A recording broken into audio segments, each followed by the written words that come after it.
Let's go to the left and the media. They're going to look at this race totally differently. They are happy today, right? I think they avoided their worst fears. Yeah. You're a party, an opposition party in a mid-year election, a midterm election. You got a president with a 42% approval rating. Inflation's at a 40-year high. You've got wars going on. You had Afghanistan, the border, crime, CRT, all of this stuff, and you're able to keep things basically even with a little bit of a margin there. But they didn't get destroyed. There was no red wave, no red tsunami. Of course not. You only have you've separated this nation so much that the right listens to the right and the left listens to the left. And so they're getting all their news from, well, CNN is too radical for them now. So I'm sure they're getting their news from MSNBC and NPR and all of that stuff. So they never hear anything that disrupts their worldview, where we do, because we live in the real world and we're affected by the mainstream media every day. So it's not as much of a problem. But I will tell you that we didn't gain any ground and they didn't lose any ground. We didn't lose any ground. The red became redder and the blue became bluer, I think. You look at this as it sort of develops, and I think you can look at this as sort of in a pragmatic political sense. Who wins the Senate? Who wins the House? But I think a lot of people were looking at this as this is our chance to stand up against everything that happened during COVID, everything that's happened in our schools, all of the crazy male swimmers on female swimming teams, all these crazy things we've talked about over the past couple of years.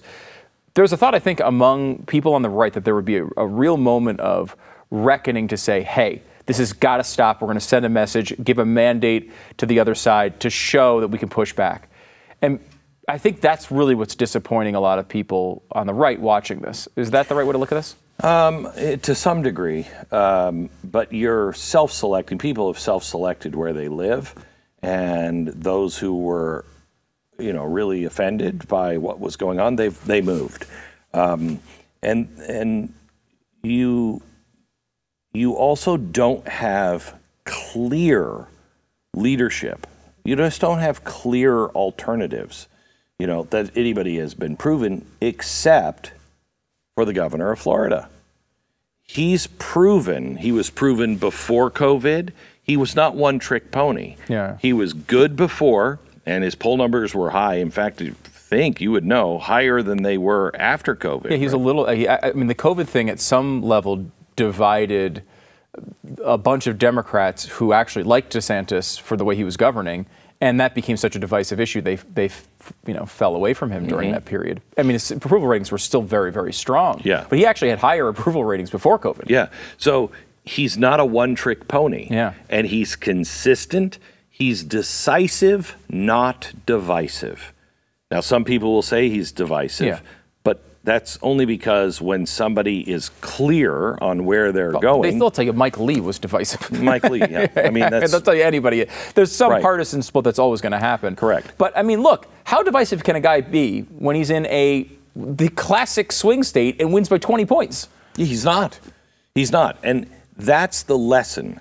If you have a clear plan, like DeSantis did and does, and moves forward every step of the way, does not hesitate, doesn't look at polls, knows what his true center is, knows what America's true center is, you will find those Democrats to join you because they actually do, many of them, still believe in the rule of law.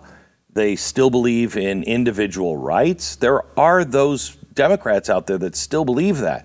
But why are you going to join a team that is all talk, they don't do anything, and they're wishy-washy? I mean, I went out and I did my duty here in Texas because there were some other people I wanted to vote for. But Greg Abbott, he's not bad. Yeah. He's not bad. Yeah. But he's not great. He's not good. So he's interchangeable. And these times require Churchills. They require somebody who is risking more than the voter is. Gosh, that's not how I would describe most of our politicians. No, they're not risking anything. Yeah. Only Donald Trump has really risked everything, okay? He put it all on the line. I mean, he really could, and in many ways did blow up his business. Oh, yeah. Over what he's done politically. Yeah. Blew up his family, everything else. Where, you could say the same thing about Joe Biden, but Joe Biden knows he's got the DOJ and everybody else in his pocket. He's never going to really pay a price. And by the way, he's probably going to be dead within 10 years anyway, so what's going to happen? Plus, he could always go to Ukraine. Yeah. And, he's got plenty of dealings in plenty China. of He's got plenty of places to go. Yeah. Let me talk to you about some good news. We talked a lot, spent a lot of time on a race that shouldn't have taken a lot of our time, the Mike Lee race. Oh, yeah. With Evan McMuffin. McGilligan. McMuffin. This was a new experiment from the Democrats. Run a guy who could pass off in some ways as a sort of moderate, say he's an independent instead of a Democrat, see if you can fool the voters of Utah. They didn't fall for it. And it wasn't just what the Democrats tried to do. It was the entire establishment in Utah, including Mitt Romney. So Romney. And in some regards, the church. There is, just like in everybody's churches, there is a battle going on in the church between the left and the right. And while it's not really the left, it's more like the squishy Romneys kind of people, you know what I mean? And the right is Mike Lee. Nice guys that believe in the Constitution. But the apparatus of the media, it's always been left, except for two sources, KSL and Deseret. Both of them are owned by the church, not necessarily run by the church in daily operations, but they do answer to it. And they came after Mike Lee hard. Tried to make him into a radical, et cetera, et cetera. This race was so important for two reasons, especially the way it ended up. One, teach the Democrats you can't run somebody who claimed to be a Republican and claims to now be an independent and pay for it and win. We don't buy it, okay?